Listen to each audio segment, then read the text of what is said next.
Don't forget to subscribe and leave a comment on this video saying I subscribed. Let's get into it.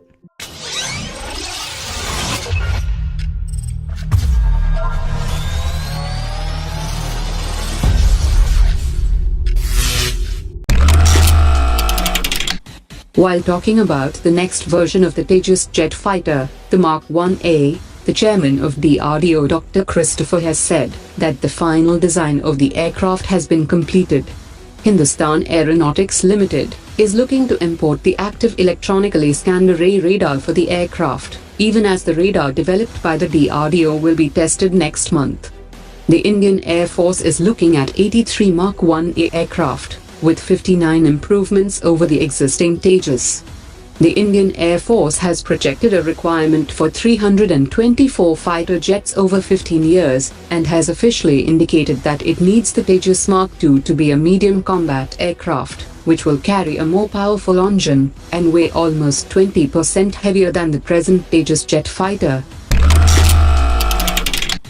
The chairman of DRDO Dr. Christopher has said that the Indian Army has agreed on accepting the Arjun Mark-2, and once the procedure is completed, the acceptance of necessity for 118 Arjun tanks will be revived.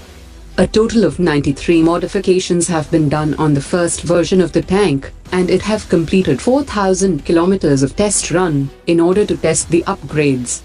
The DRDO has promised to set up an annual maintenance contract to maintain the Mark-2 version in India. He also said that the ATAGs will get a more powerful engine to enable rapid movement, and the Army has agreed to buy 40 systems to start with.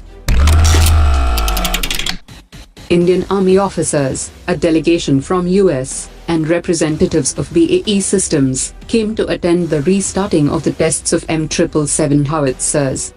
This time, the test involves 2 howitzers, which are being tested in high temperatures of 45 to 50 degrees Celsius. From March 2019, 5 systems will be delivered every month, to reach a total of 145 systems by June 2021. According to sources, other than finalizing the S-400 deal during the defense minister's visit to Russia, India will explore the possibility of buying another nuclear-powered submarine, and also solve the delay in the supply of critical spares by Russian manufacturers to the Indian Armed Forces. 4 more submarines of Arhant class are now in various stages of construction, and the induction of second Russian nuclear-powered submarine will help the Navy to hasten the process of training. Officials have said that Russia is ready to offer new advanced tanks, infantry systems, and armored personnel carriers to India during the visit of the defense minister.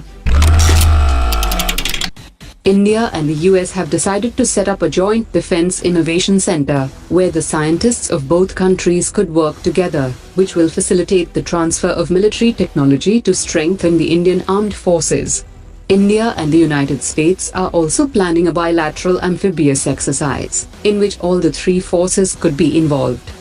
India and the United States are ready to cooperate more closely on maritime domain, by dividing areas of responsibility and sharing operational and intelligence details.